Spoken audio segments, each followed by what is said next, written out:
La liberté des médias est menacée dans le monde entier. D'après l'Observatoire des journalistes assassinés de l'UNESCO, l'année dernière, seulement en 2019, 56 journalistes ont été tués entre 2010 et 2019. L'UNESCO a condamné 894 meurtres de journalistes. Entre autres, l'impunité avec laquelle cette violence se produit est également un défi. Aujourd'hui, sur 10 meurtres confirmés commis contre les journalistes dans le monde, 9 restent impunis.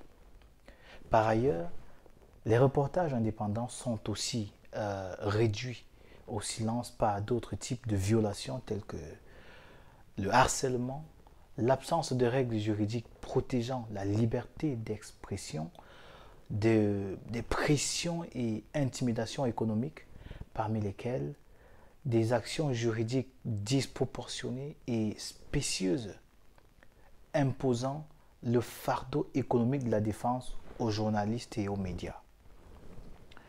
Un environnement juridique conforme aux normes internationales relatives aux droits de l'homme est essentiel pour l'exercice d'un journalisme indépendant, pluraliste et libre.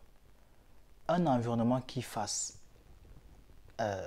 la différence, l'autocensure qui résulte de ces menaces prive la société d'information et nuit davantage à la liberté de la presse. Je vous propose un fonds de soutien aux médias camerounais que nous appellerons SOS Journalisme.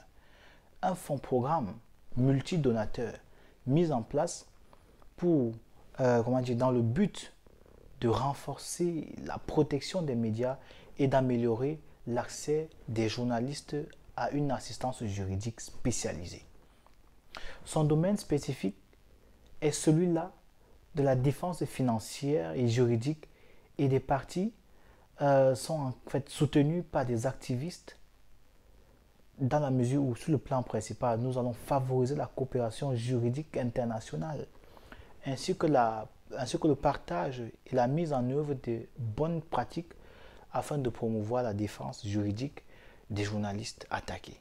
Sur le deuxième plan, renforcer l'opérationnalisation des mécanismes nationaux de protection et des réseaux de soutien par les pairs, notamment en aidant les gouvernements et d'autres institutions à élaborer au niveau national des cadres de plans d'action et une législation concernant la sécurité des journalistes et la question de l'impunité afin de garantir un accès rapide des journalistes à une assistance juridique.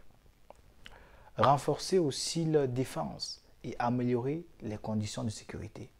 Sur le troisième plan, nous soutiendrons les journalistes d'investigation qui contribuent à réduire l'impunité pour les crimes commis contre les journalistes et à renforcer la sécurité de ceux qui travaillent dans ce domaine.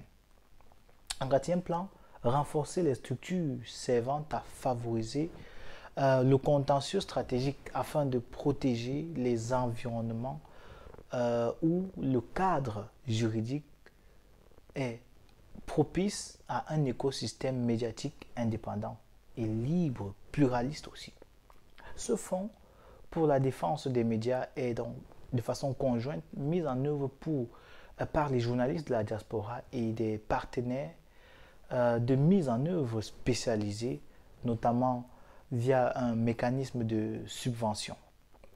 Des subventions sont allouées par le biais d'appels à partenariats mensuels, semestriels, qui sont donc ouverts à des parties prenantes concernées, notamment les organisations de la société civile, les associations des médias, les organisations de défense des droits de l'homme, les projets en faveur de l'état de droit, les réseaux de journalisme et d'investigation et les établissements universitaires. Nous pouvons aussi ajouter des organismes à but non lucratif. C'est intéressant de comprendre ici l'importance, dans un cas de figure comme ce que nous voyons avec le média Equinox au Cameroun, de l'importance du soutien, de la protection juridique des journalistes, ainsi que leur accès à l'assistance juridique en accord avec les termes de, de ce partenariat. Et surtout, en ce qui concerne le soutien mis sur pied par l'UNESCO pour soutenir les journalistes et faciliter leur accès à une sécurité, à une sécurisation sur le plan juridique. Je vous invite donc à nous rejoindre dans cet élan de secours, d'appel au secours de ce métier qui est en train de se mourir dans notre cher et beau pays. Alors, chers frères journalistes, chers frères camerounais, chers concitoyens, chers députés de la nation, mais préfets, sous-préfets, ici je vous fais l'appel pour que ce métier qui représente ce qu'on appelle le quatrième pouvoir soit soutenu et fasse donc valoir ce que de droit et qu'il soit protégé par un accès à une protection juridique. Merci de m'avoir suivi. Nous restons à votre disposition tout en espérant la concrétisation efficace, pratique et factuelle de ce projet autour duquel nous sommes aujourd'hui réunis, SOS Journalisme au Cameroun.